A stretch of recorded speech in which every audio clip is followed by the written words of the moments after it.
In this presentation, we will take a look at a general type of response strategy when responding to the risk of material misstatement. Remember, our goal here as the auditor is to take a look at those financial statements, give an opinion on the financial statement to see whether they are in accordance with some type of standard, typically being generally accepted accounting standards.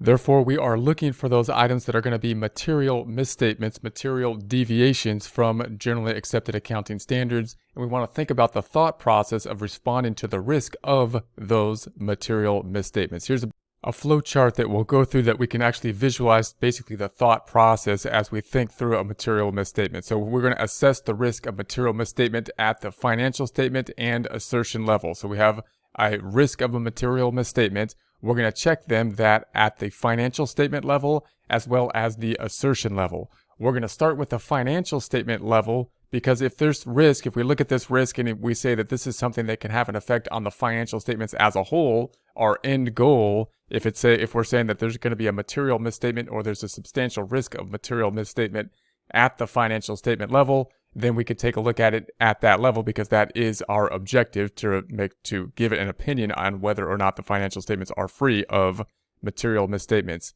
So do these risks relate perversely to the financial statements? If yes, we're going to develop an overall response at the financial statement level. Now, if the answer is no, then we want to consider this at the assertion risk level. And you can think of this at the more granular level. So we could say, well, if it's not at the financial statement level, that this risk we think that's going to have a material impact on the financial statement level, we still want to consider whether it has an impact on the assertion level. The assertions, individual assertions by management. Recall that we went through basically the types of assertions that management has. We want to test those specific assertions.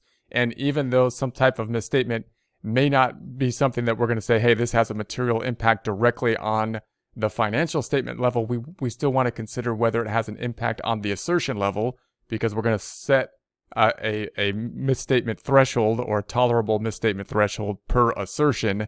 And so we still want to consider basically any kind of risk or material risk at that assertion level as well. Determine what might go wrong at the assertion level, and then design audit procedures for the assertion level of risk at that point.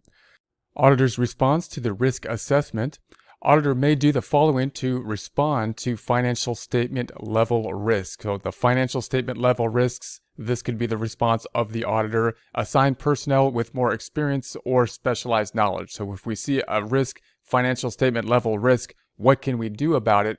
Part of the plan we might want to put in place as we go through the auditing process is to say, hey, we're going to put more experienced personnel or more specialized personnel. We're going to put people that have more experience in the auditing process in general, or possibly people that have more experience with a particular set of problems in a particular type of audit we're doing, possibly problems related to a specific industry or problems related to a specific type of activity that is within that particular audit. Review selection and application of accounting policies to identify bias that may create a material misstatement, and add elements of unpredictability in the selection of audit procedures.